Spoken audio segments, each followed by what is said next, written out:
Hey, this is Nick Aldis, your favorite GM, former world champion, and friend of K100 despite being on probation.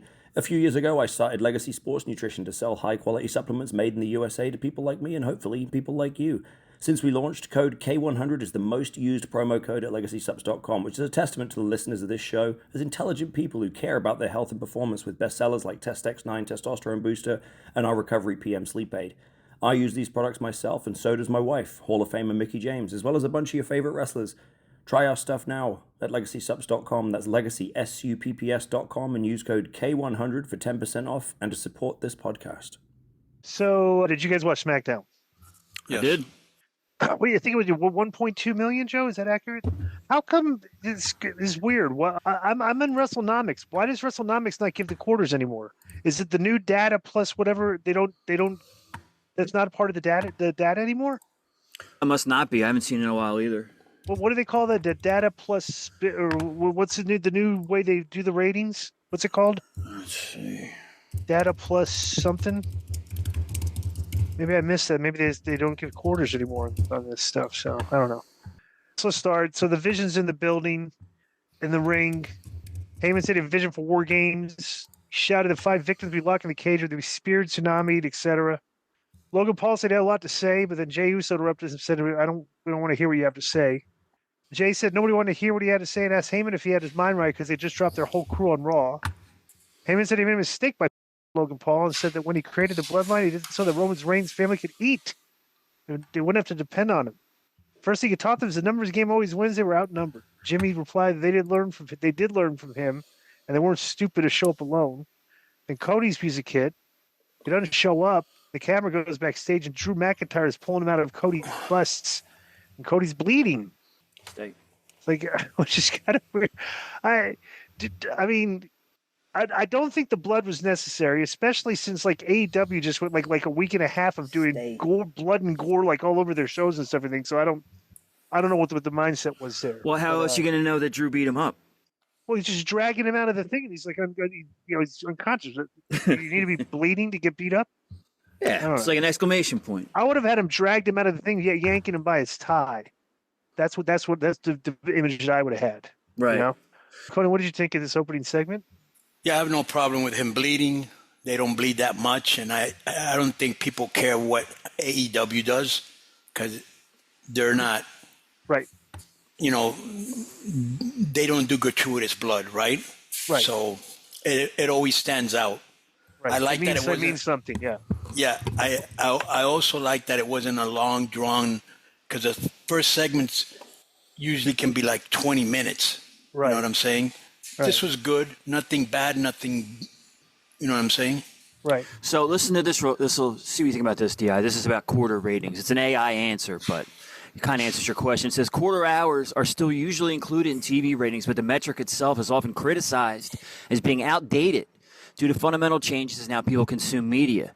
The traditional average quarter-hour measurement, while still used, is less relevant in a landscape dominated by streaming, time-shifted viewing, DVR, and second-screen usage.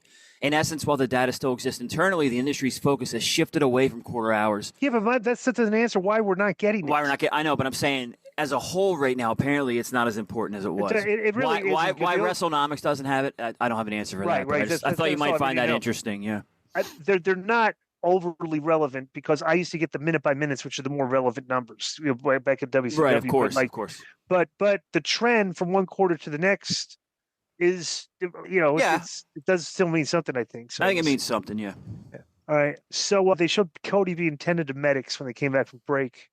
And Ilya Dragunov wrestled J.D. McDonough 16 minutes and 37 seconds. And Dragunov beat McDonough. There was no interference from McDonough's crew. I'm predicting that Konnan thinks that this was a good match. Did you watch the match from start to finish, Konnan? Yes, I did, because I like Axiom. He's not a star to me. This isn't Axiom. This is Dragunov and McDonough. My bad. Yeah. Dragunov has made your top. Dragunov matches have made your top 5 of the week, like consecutive weeks now. Yeah, my bad. Okay, so what about this? These two have fought a lot on the indies. I know that. In NXT Europe, whatever, right? Right. I'm sure they did, yeah. Yeah. One's from Spain, one's from Russia. Right. But, you got two good workhorses, hard-hitting match. Dragunov was bleeding a little. It must have been hard way. Right. And McDonough's chest was all red from the chops. Right. The new generation loves that. I thought it was a really good match. So, so Alexa dragged Charlotte into a room with Rhea, and she was kind of reluctant, but they said they're going to have a chat. So they saw this image there. Was it more backstage or a room? What do you mean? They backstage, and they brought her into a room. Okay. And Charlotte was like, "What are you doing here?" Because Rhea was in the room. She says, "You guys need to talk." Right. And they left. Okay, they left it there. Right. So then we go to Nick Aldis, and the medics were checking on Cody. And he went to the Vision and told them that Drew was still banned from SmackDown. Heyman said he was outside, asked him to leave because he respects the suspension that Aldis levied on him. And Aldis said the only reason they were allowed in the building is because Bronson Reed is the last time is now tournament match against Carmelo Hayes. Which kind of made sense, I guess, sort of, whatever. But so backstage, our boy Ilya ran into Tama Tonga, who keeps creeping up on him here, so they're going to have a match. But then Ciampa walked up and told him he was lucky because if he didn't have a tag match, he'd have his gold. Dragunov said it wasn't luck and called Ciampa. He dismisses Ciampa again. So I think that's good. That I think, what actually they're doing here is they're making Ilya a little bit more interesting other than just doing these challenges because there's a storyline developing here with him and Ciampa. What do you think about that? Well, it seems like a three-way thing. Tama Tonga go progressing. Yeah, right. Tama Tonga is starting. Ciampa and Ilya, and they're guys that they like, and they want to do something relevant with them. Right. I'm wondering if the thing is here too. Tama Tonga's gotten in his face twice. Right. Ciampa wants to fight him. I'm still just very confused about why this has to be under the open challenge format because it doesn't make a lot of sense.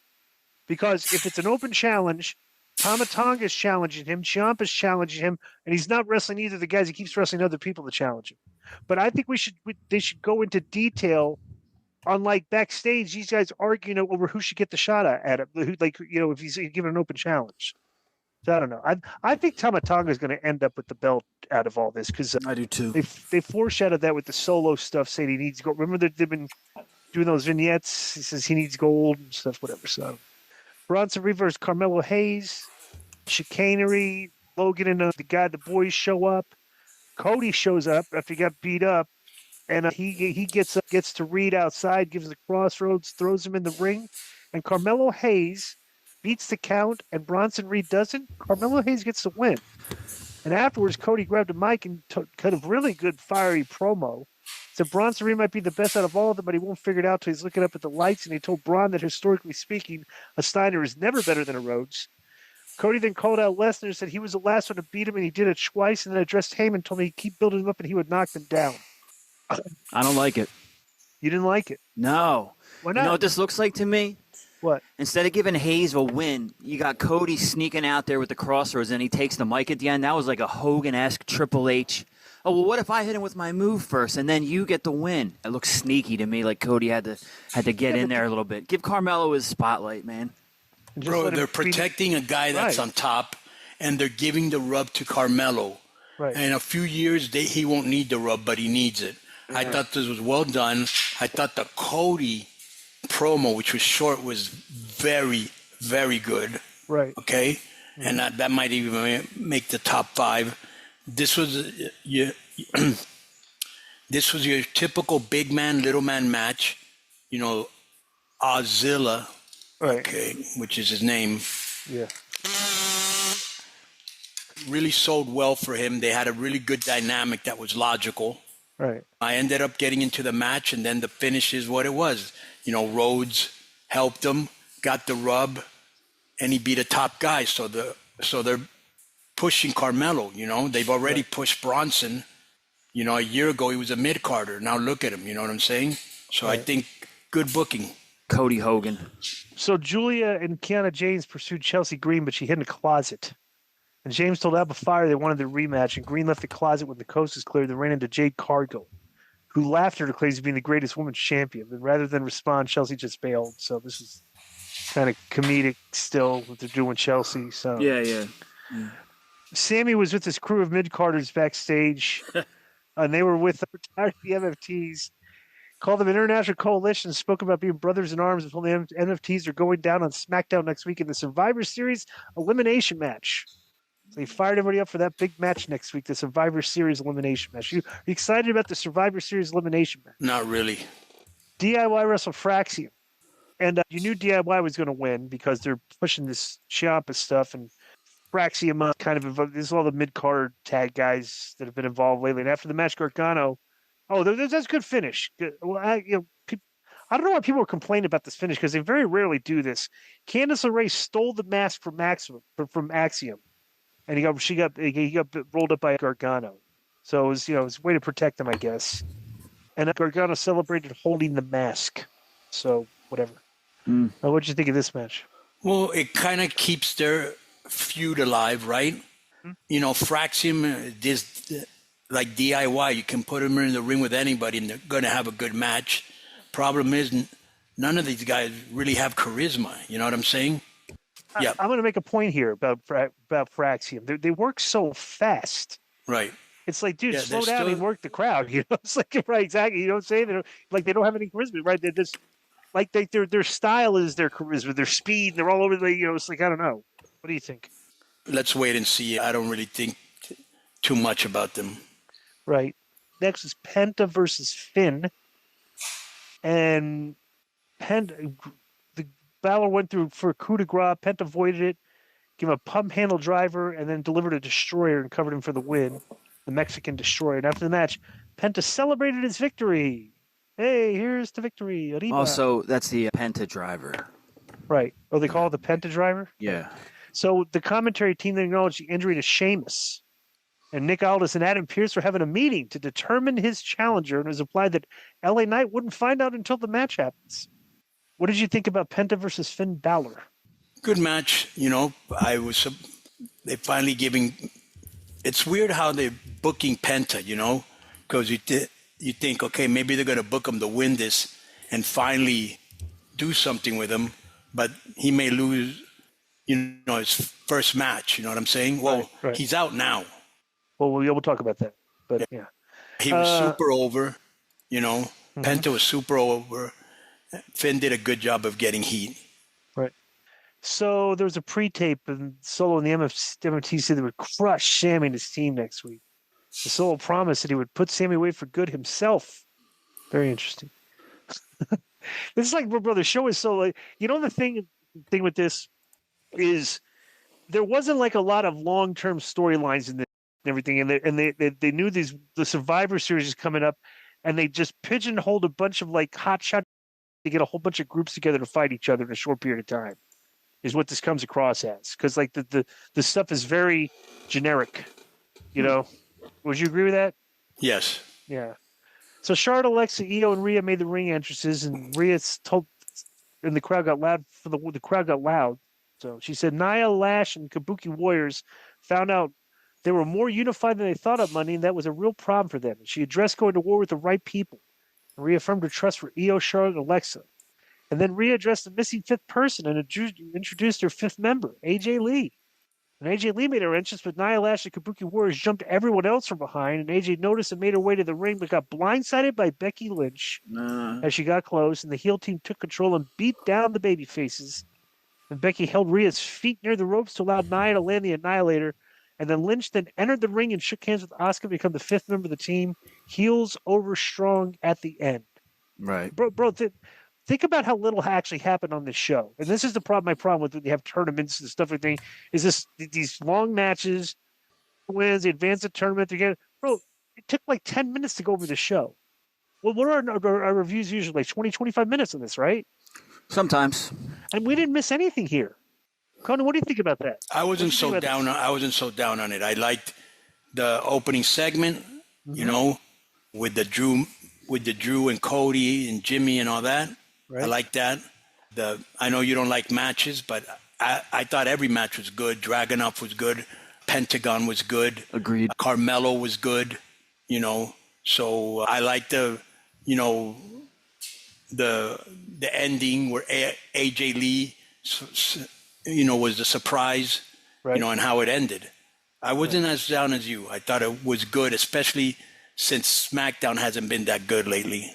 No, I thought it was good too. I thought it flowed real nice. Before I kind of like the review before I knew it, the show was over. So that's a good thing. It wasn't like pulling teeth.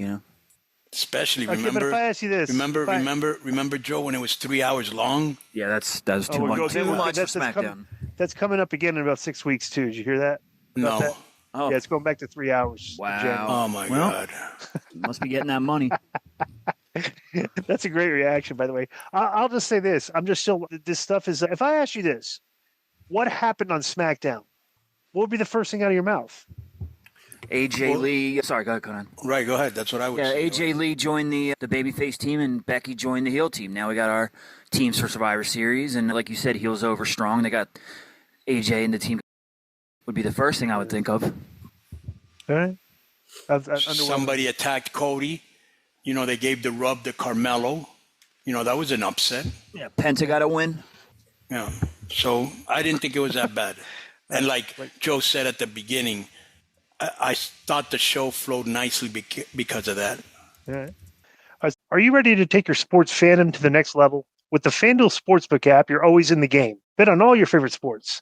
NFL, NBA, NHL, MLB, college football, basketball, soccer, golf, MMA, UFC, boxing, tennis, and even niche markets like Aussie rules and lacrosse. If it's sports, FanDuel's got it covered with endless betting options, from money lines to same-game parlays. Those are my favorite. Funding your account is a breeze. Deposit instantly with over 10 secure methods like PayPal, Venmo, Apple Pay, Visa, MasterCard, or even cash at retail locations. No matter where you are, you can add funds in seconds with a low $10 minimum. And when you win big, cash out fast. Get your winnings via PayPal or Venmo in as little as 24 hours or instantly at a FanDuel retail sportsbook. No fees from FanDuel, just pure convenience. And it's available in over 20 states like Arizona, Colorado, Illinois, New Jersey, New York, and more. The FanDuel app brings the action to your pocket. Download now. FanDuel Sportsbook, where winners play. So then Raw opens. So a lot of these characters, they're on both these teams. All these teams are doing both shows because they got Survivor Series coming up. So Roman comes in, opens Raw, and he still told the fan to acknowledge him, and then Cody's music played, kind of interrupted a little bit. They stared at one another. Cody asked AC, the crowd, what they wanted to talk about. Cody said Reigns is a man of his word. He said the last time Reigns gave him his word, it was for a match, whereas this is a war. And Cody asked what's in it for Reigns, and Reigns says he's been in the war that Cody was just joining. He said doesn't like Cody, doesn't like him, and they don't know each other well, but Roman said neither one of them plays around when it comes to their family. And he said half the team is his family. He said he's been investing in the Usos for a long time, would see that investment through. Understood that, all I can say is welcome to my team, Cody said before offering a handshake. Reigns did not accept the handshake, and then Punk made his entrance. And then Reigns looked at Punk while asking, "It's great to be alive on a Monday night in Oklahoma City, or what?" Then Punk looked at Reigns and then Rhodes and said, "OKC, acknowledge us." Punk looked at Reigns, said, "Is it great to be alive?" That was Punk's verbiage. Right. Punk said he was happy that Cody had Roman's word. Punk said he didn't need Roman's word because he saved his life last year at War Games. And Reigns said Punk ruined his life a few months later, but Punk took issue with Cody calling hang on a second. What is that? What? I was hearing like an echo. Never mind. Go again. No, I did not hear an echo. Yeah. So Reigns said Punk ruined his life a few months later, and Punk took issue with Cody calling it his team when he offered Reigns a handshake. And Punk held up his title belt and told Cody that he could be the quarterback on Fridays, but he is a champion on Raw. Roman said they might as well take them out and have the measuring contest. Reigns said he doesn't like Cody or Punk, but he hates the Vision and Paul Heyman more than he hates them. And since we're being honest here, that title looks so much better on my shoulders, Reigns said before leaving the ring. And Punk asked if he's talking to him or Cody. And then off mic, he said, "That's for you to figure it out." And he walked off. So what did you think of this opening segment? Good segment, good star power. That's how you start a show. I like when what's this guy's name? When Roman said that I've been in this war. You're just now joining to Punk. Mm-hmm. And then I like at the end, great touch. He goes, "That title will look so much better on my shoulder," not saying which one. Right. So backstage, Paul said Drew is still technically suspended, so the only reason McIntyre is allowed in the arena is that he selected him for the advantage match. But why suspend him to begin with if they're playing it like this? Kind of silly. Heyman said if McIntyre left the room and said boo to the wrong person, he'd be kicked out of the building. Logan assumed that Brock would team with McIntyre. Heyman told Logan that Lesnar was mad about what happened with Reigns last week, and Heyman told Logan that Lesnar's name shouldn't come out of his mouth. And Logan said, "Oh, so Brock's name should not come out of my mouth." And Heyman just said they're upset. Logan's being kind of a in this segment here, so I thought this was funny, to be honest with you. What'd you think of this? Oh, actually, Heyman asked Logan if he was serious, and Logan said it was a joke. And assumed that Breaker Reed would team with McIntyre in the Advantage match, and Heyman indicated that Logan would team with them. And Logan told Heyman that was a wise move. What'd you think of this? Just storyline progression. Mm-hmm. Nothing big. What do you think, Joe? Is he here? He just leaves. Yeah, he just took off. Whatever. Well, if he doesn't want, maybe he didn't see this segment. So very interesting here. Little tidbit I'm looking at. So they're at the Paycom Center in Oklahoma City, which is where the world champion, Oklahoma City Thunder play. And the building's an 18,000 seat capacity. And it was blocked off for 9,000 people. So WWE is definitely not drawing the amount of fans that they were like a year ago. It's kind of obvious. What do you think? What do you think about that? Well, let me make a statement on that. Here's your statement. You can't be hot forever. Correct. And you can't keep charging those prices and think that you're going to sell out. Right. True. So Gunther versus Carmelo Hayes. It's the holidays, so people, that extra money they have might not necessarily go towards sports and entertainment, stuff like that, right? Yeah. Joe, do you have a wish list on Amazon? No, not anymore. Oh, good. Why don't you revive it for Thanksgiving? That's a good point. That's a good point. I could probably get a few things. Gunther and Carmelo, they went 17 minutes. Okay, Hayes took it to him here. Gunther so well, dude. Gunther hasn't worked in a while. Okay, and the reaction after this match was really good because even though he won, he looked completely exhausted and blown up, which is a good way to sell for Carmelo, taking him to the limit, which is a good rub for Carmelo. But I'm just wondering, I think Gunther for a shoot got blown up out there because he hasn't worked in a while. There's 17 minutes with that kid who's kind of all over the place, like Carmelo. That's a long. I mean, Konnan, how many 17-minute matches do we have at WCW? Like hardly ever. Not a lot, right? I think so, a lot. Not real. 17. Not 17. What do you think, Joe? 12 to 15 was like long. Those yeah. 8 to 12 for guys. No, we didn't probably have like Konnan versus corrected. Disco is probably going to be 12 minutes. Two segments was like 12 to 15. 17's long. Like if we had 17 minutes, I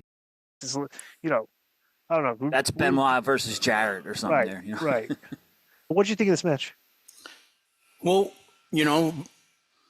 again, they're trying to make Carmelo look good. Gunther really made him look good. It was a really good match. Mm-hmm. Did some good false finishes. And at the end, when everybody knew Gunther was going to win, Carmelo did some false finishes that looked so good that people popped, when Gunther kicked out, know. So kudos to Gunther. He did a really good job of putting this guy over. Yeah, he did.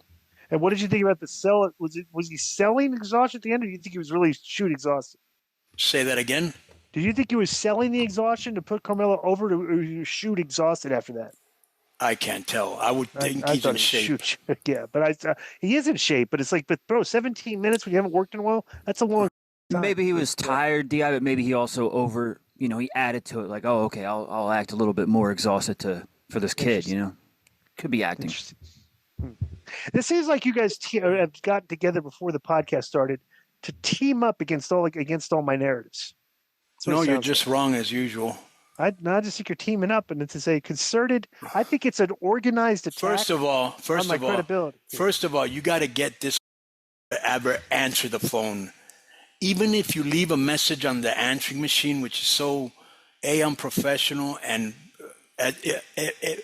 if your friend is calling you, you should at least. I've left messages, he doesn't call back. So first of all, thanks, Di. Try to get this to ever answer the phone. So there's no coordination because it's hard to get zero them coordination. Together. You can't even get them together to coordinate an attack against me. Is that right? Yeah. I was going so myself, good. What's he doing that he can't call back? So or what's he doing? Well, it's the truth, Joe. No, I know. I think he's making. I can't argue against that. Joe, just tell him your wife, and you don't have time. I can't say that hasn't been the case, but normally it's I'm either asleep or I have my headphones on, I'm editing, I'm not looking at the thing, Right. But he's right. So if somebody wants to get a hold of you, not me, Raven. What if Raven tries to get a hold of you? Ask him. Jericho. Raven. I will ask him about that. Ask Raven. Yeah, I'm not Ask good him. with him Actually, yet. I'm not good with him actually- either. Well, Actually, you should get better at that. And Yeah, your yeah. I'm your gonna see answer Raven should and- not be all well. No, I it should know. be. I'll fix it. Yeah, but I'm gonna see- I After temporarily 10 years, I doubt it. I'll get it good for like a month, and I'm really gonna call people back and stuff, and then it just trails off. I bet you don't call your parents on their birthday. No, I would. No, I'd probably text them. You're probably right now that I think about it. So backstage, Punk, Cody, and Roman were talking about whether Punk ruined Reigns' life.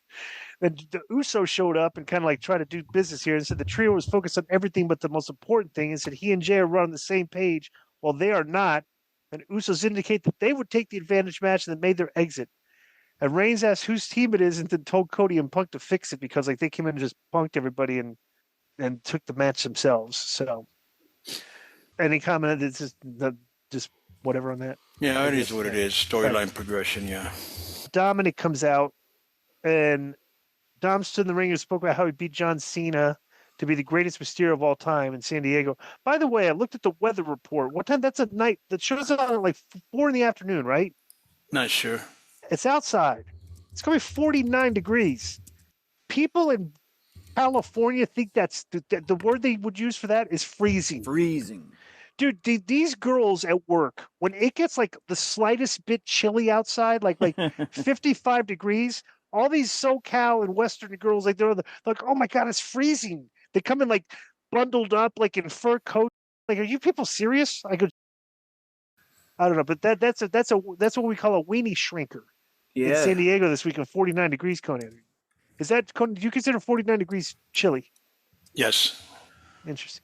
Yeah, Petco Park, 7 Eastern, 4 Pacific. Yep, you're exactly right. Well, pre-show start time, 2 hours. The high Wow. of the day is going to be 61. Is that right? So it's high as 61, low of 49. So it's chilly, but when you're out there wrestling, you're I was going to say, it's definitely not cold enough for the performers, but for the fans, not so much. Yeah, the performers will be good, right? Because the lights and just be sweaty and everything. You warm up and you're fine. Yeah. You go out there, right? Yeah. What's funny too? I'm sure Conan probably did more in Mexico than he did in the States. Bro, WCW, we very rarely worked outside. Like very rare occasions. Road Wild and maybe a beach show. Wild, right? maybe like 2 or 3 other. I can't really recall. The spring break at the club. I don't ever recall working in an atmosphere outside where it was cold. What about that? No, because when we would go to the villas in the summer, right? Spring break. Oh, it's nice March or April, yes. I don't know when the motorcycle thing was, but it was always hot August. when we went there. August. It's the summer, so yeah. Was that July or August? So Dom comes out, and Dom said Cena wasn't here, but he couldn't blame for not wanting to come to this dump. And his music played, and the fans popped. And then a little person, a midget. Can we use the word midget? We got to use little person. Get the midget. Whatever. Dwarf, midget, little person. And the version of Stu the cameraman, a midget Stu the cameraman was following him. And the real Stu was filming them, and Dom laughed. The little Cena ran to ringside and tried to Phil to dive into the ring. Got in the ring, and the Dom said, "Don't interrupt me, John. I should drop you where you stand, but you know what? I'm going to save my energy and let you walk away because you have no idea what's coming for your Survivor Series." Little Cena said it was a fine speech coming from the worst Mysterio of all time, and Dom whispered in Little Cena's ear and told him to stick to the plan. Little Cena said that if Dom wouldn't fight him in front of the good people in OKC, then if Dom wanted some at Survivor Series, he'd come get some. "The champ is here," the Little Cena yelled. Then Dom booted the Little Cena and knocked him over and then hit him with a 5-knuckle shuckle. Barrett said Dom was making short work of Little Cena. Dom placed Little Cena against the ropes and hit him with a 619 and went up and frog splashed him. Then Ray came out, causing Dom to powder. And then the Judgment Day entrance came out, and JD McDonough made his entrance for a match with Dom coming up. So they didn't really get a chance to like resonate. This is very, I don't know. The booking of this was very bizarre the way it was formatted. That was ECW booking right there. One thing like to the next, to the next, to the next. Yeah. Old school angle that maybe like a bunch of new kids haven't seen an angle like this before, but it's been done repeatedly in the past. I wasn't laughing. I didn't think it was really that funny. I thought they're going back to the well, doing an old angle, like, and stuff. And then I thought it was just weird that like Dom came out just random, like the segment was over and they transitioned into this next segment. And I thought it was weird. What did you see this, Joe? I did, yeah. What do you think? Kept my attention. Dom, as always, is very entertaining. I don't go crazy for the midget because I think even though, like Disco said, maybe it's not that often, to me, I never really enjoyed that little. No, it's a little Bret Hart. It's a little Sting. It's a little, I don't know. It doesn't work for me. But and then with Ray coming out in the match following, yeah, I liked it. I didn't leave my chair. Dude, this would have been better, okay, if they would have used this opportunity to use R-Truth in this and have Dom get some heat on R-Truth, in my opinion, because there was no heat on the mid, like like this didn't when Dom was beating up the midget, it didn't really come across as heat to me. Do you agree? Well, no. Yeah, no. The thing is like the first few times I saw it, it was original, creative, and funny. Right. And then the next 10 to 15 times I've seen it, it hasn't been, right? Including here. Right. I would have had the midget, like Dominic looking at the people and making fun of the little guy, and he drop kicks Dom into the turnbuckle. Dom tries to get him. He goes under his legs. He drop kicks him again. The place goes wild, and then Dom takes his head off with a kick or something, starts getting heat on him, right? And then Ray, and I will say this, Ray got a humongous pop, and it leads me to believe that since Ray's from San Diego, obviously, that he will have something to do in Dominic's match in Survivor Series. Remember how we talked about what they should do in situations like this? This would have been a perfect, like what you said. This would have been a perfect opportunity for my idea.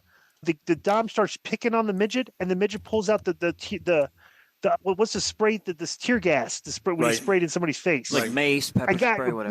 Mace him in the face, and then Then the little guys put the boots to Dom while he's covering his eyes, selling. McDonough and the crew come down. JD get heat on the midget, and Ray comes and makes a save, and like boom, and then we get into the thing. How much better? That would have been a better way to format this segment, I think. Yeah. Do you agree with that? Yep. I bet you a little more excitement, yeah. I bet you if I was in that booking meeting and I brought up that idea, I bet you they would have used that idea instead of the way they did it like this. So, because you would have used it, like Cody, which idea would you rather use, with the way they did it or my idea? Yeah, yours. Yes. Okay. Right. So I should be the booker of Raw. Would you agree with that? No. All right. So Ray beats McDonough. Something you knew that was going to happen. Balor, he fought off Balor, and so 1-1-2, and it's kind of weird. It's like the Judgment Days is like they're all over the show every single week, and it's like no matter what they do, whether it's heat or look like idiots out there, they get the same reaction all the time. They don't really lose their heat at all. What'd you think about this? I just thought the match was too quick, and then they had like a commercial Broly kick, and then in the middle of it, right, there was no real heat. Mysterio's comeback seemed kind of rushed. It was just a quick match that meant nothing, I thought.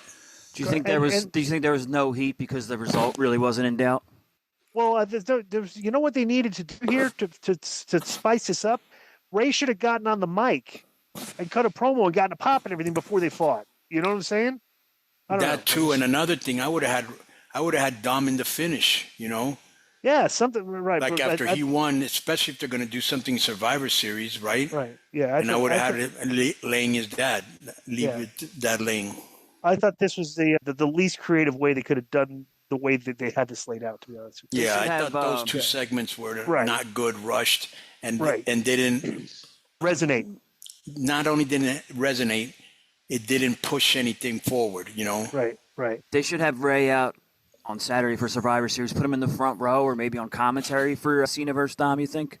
There was nothing in that segment that made me want to see John Cena win the title, win the beat Dom. Like you know what I'm saying? Like this, like he wasn't there. Midget really wasn't that over. I don't know. So whatever. Raquel complained to Adam Pearce that Nikki Bella interfered in her title match, and now she's getting a title match. Pearce agreed with her. Said she would be in the mix for another title shot. And Kofi, Xavier, and Grayson Waller showed up and complained about not getting a title shot. Pierce told them to shut up. That AJ and Dragon Lee are fighting champions and want to put the title on the line against them next week. And then they were kind of confused, like, well, wait. So they realized, oh, okay, great. And they got all happy. For some inexplicable reason, Waller pulled out a blonde wig and put it on Pierce's head, and Pierce fumed and told him to get out of the office. I'm sorry, but whoever on the writing team came up with the comedy spots for this week. Remember how we used to talk about the guy waiting by the curtain? It's like, dude. Yeah, say it to the people that haven't heard it. Right. Like the guy's like when there's a comedy segment, the writer of the segment is always like at the curtain, peeking through the curtain to see the fans' reaction to the comedy. And it's like the WWE has been religious about doing very bad comedy. And like when the crowd doesn't pop, the writer kind of just closes the curtain and kind of, walks off and tries to hide. So, I'll give you an example. They had a all night storyline, 20 years ago. It was Jericho and Christian and the Dudleys were feuding on Raw. So the Dudleys managed to break into Jericho and Christian's locker room while they weren't there. And they're going through their stuff and they're finding this and that. And then the big payoff was they reached into Christian's bag and they found, you'll never believe it, a giant jar of cream. It says on it, cream on the jar, and Christian's fuming because, they've exposed my secret. I have ice cream in my bag. Is that pretty great? You think that writer was watching and snickering? Dude, it's like, I don't know what maybe we were just way funnier than people of this generation, Maybe there's just not a lot of funny people. Well, what's the good comedy? Who's the good comedians? What's the good comedy movies? I don't know, man. All right, so Becky Lynch comes out for promo with her team. Lynch said she's been legally advised not to talk about her loss to Maxine Dupree last week and spoke about the strength of the team she assembled. She said she won most of her matches with Asuka, but she had to work for it. And she said she saved Sane's life and expected her to be loyal. Then she recalled Nia Jax breaking her nose and said she didn't have to wear a shield afterward like Rhea Ripley. Then Lynch told Legend that she would take her under her wing and make her star just as she did for her other teammates. So then that's a condensed version, but Becky was very good on the mic here. Yes, extremely. Yes. Then Rhea, Io, and Charlotte came out, and AJ made their entrances and Lee skipped to the ring. And they all joined their opponents inside the ring. And Lee said the older her would have torn Lynch's face off. Lucky for you, therapy works. They keep selling the therapy thing. So the Lee said Lynch's comments were said in fear. That she knows who she is, and she said she doesn't have to break the bark. She doesn't have to bark like an angry chihuahua. She bites. Then Lee said Lynch made a mistake of locking herself in a cage with her, and Lee said she knows she's not the only one who wants to knock Lynch off her pedestal, and then handed the mic to Rhea. Then Ripley slammed the microphone on Nia's head, and they started brawling.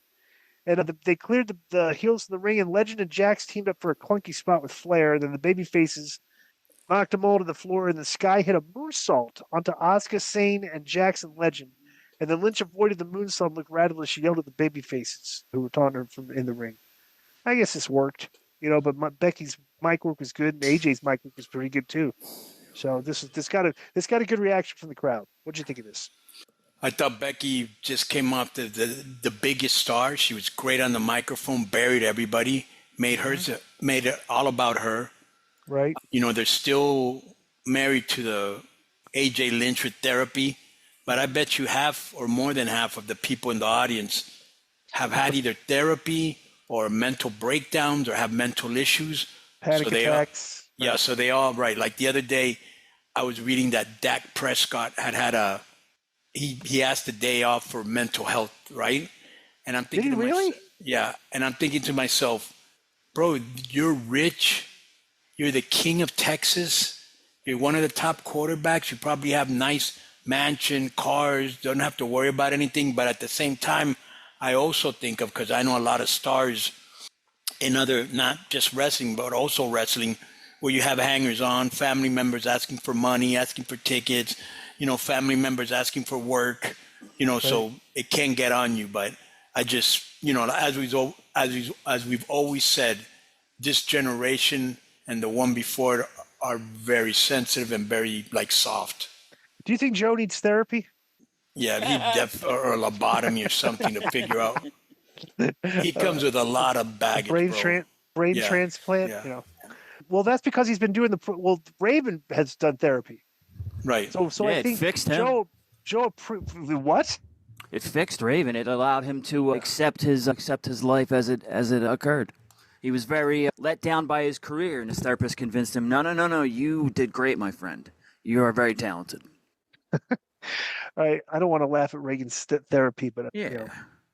So Penta versus Solo, and we saw what happened here. This is the last time. When I think of therapy, bro, I always think like, really, you need somebody to like put you over and tell you that, hey, you're great and all this. You should sell it to yourself, and you should just be honest, you know. But some people are stronger than others. There's a lot of you don't need to go see like a therapist when there's so much text out there, like books from very influential people that people read, like, wow, this changed. But saying therapy costs a fortune. A book doesn't cost that much. We could almost like get the same from it. I don't know. I remember listening to Howard Stern, and they were talking about therapy, and we got to get Artie in therapy. And Howard went every day, like 2 hours a day. It's like, whoa. Like, okay, you go to your therapist once a week, you get some things off your chest, whatever. Right. 2 hours a day, every day. How much problems do you have, You can't go to somebody you trust that keeps it real and have them talk to you and tell them your problems and then keep it real with you and then tell them what's wrong with you instead of paying some stranger, I just would never go to therapy. I don't think you would. Joe might, but I wouldn't. I don't need it, bro. No. I just go upstairs. I fix my own. My wife goes, "You're being a," and I go, "Yeah, you're right." So Penta versus Solo, and this is going to end up with Penta in therapy for his shoulder because this was an ill-advised move. Let me tell you why. Because Solo is stocky, shorter, and I think Penta didn't really see this through, thinking that Solo will be able to take a Hurricanrana bump like Kaiser would, who's more athletic and flip out, and it's just Penta could not roll through and take a flip bump for this, so Penta landed on his shoulder, and his shoulder. The trainers came out. They went to break. When they came back, they said he couldn't continue, and Penta lost the match by ref stop. This is my. Wait. My assessment is he saw Sikoa is stocky and strong, and he could. It's not really a hard move to do if you know how to do it. Right. I don't think Solo was trained in lucha and doesn't know how to base high flyers for that move, and therefore, and I'm surprised Pentagon did it. Right. But you've literally talked to Penta about, and Phoenix and those guys, about making sure they wrestle guys with good bases if they want to do this stuff. Yeah. Correct?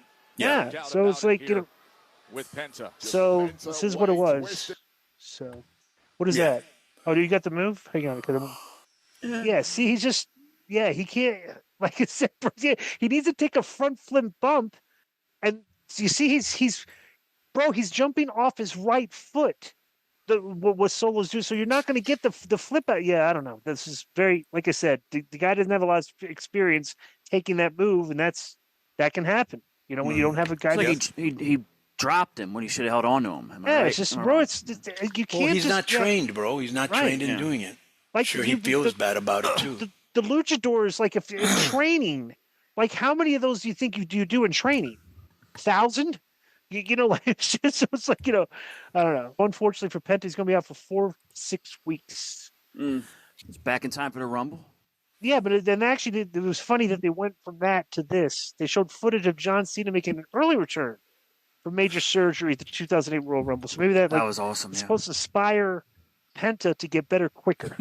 What do you think of it?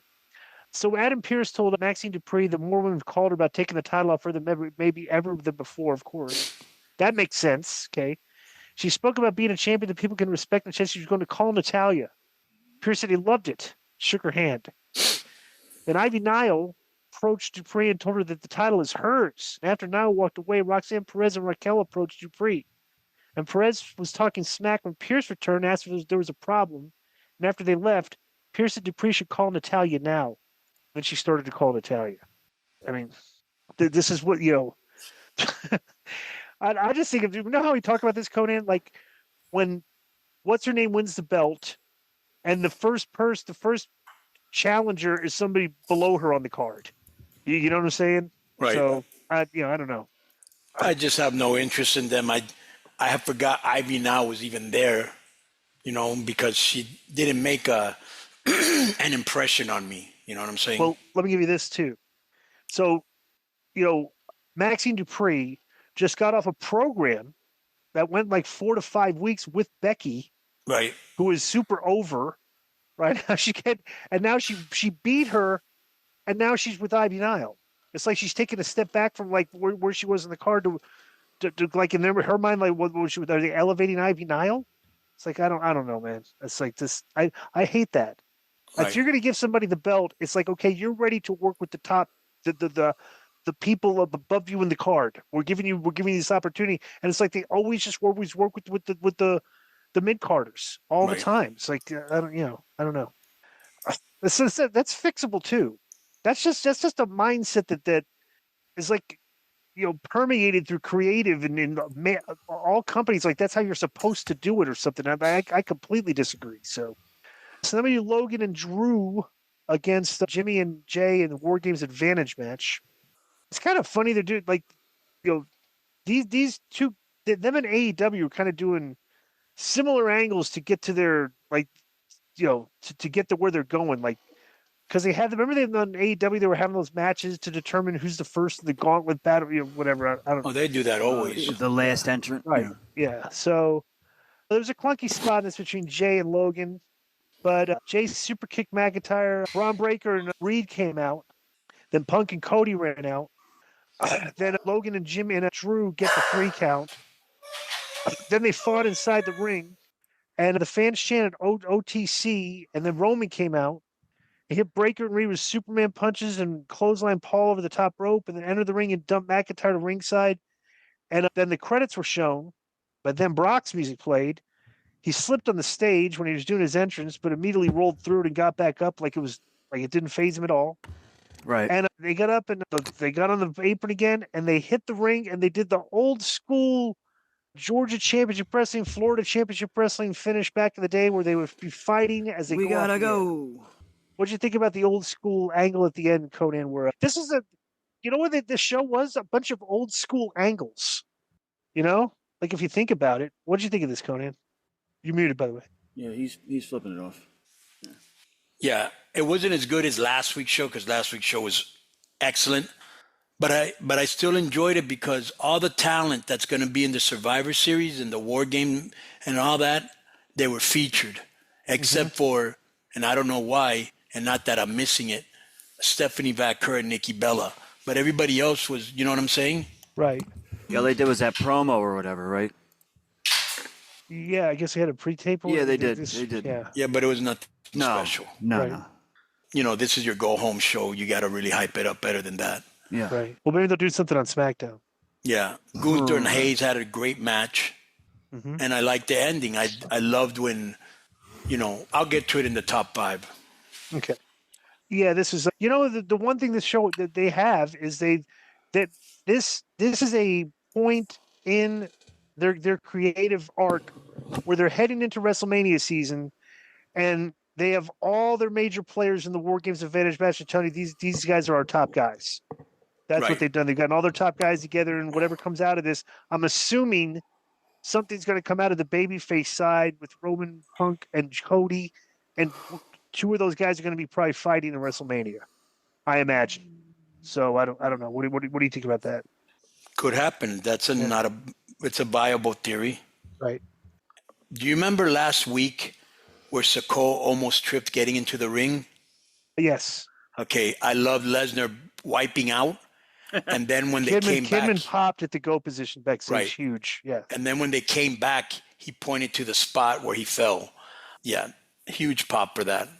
Because you very rarely see it. And when it's a big star, it's funny. Interesting. Yo, what's up? I just want to thank you guys for watching this clip. Don't forget to hit the like button, leave a comment, and subscribe. And join our YouTube membership for hours and hours of exclusive, unedited, uncensored content. And being a member will help you get involved in our upcoming live streams Thank you for your support. Thank you for riding with us. I know you got a lot of other podcast choices, be it wrestling or other ones. And thank you for picking us. Boom.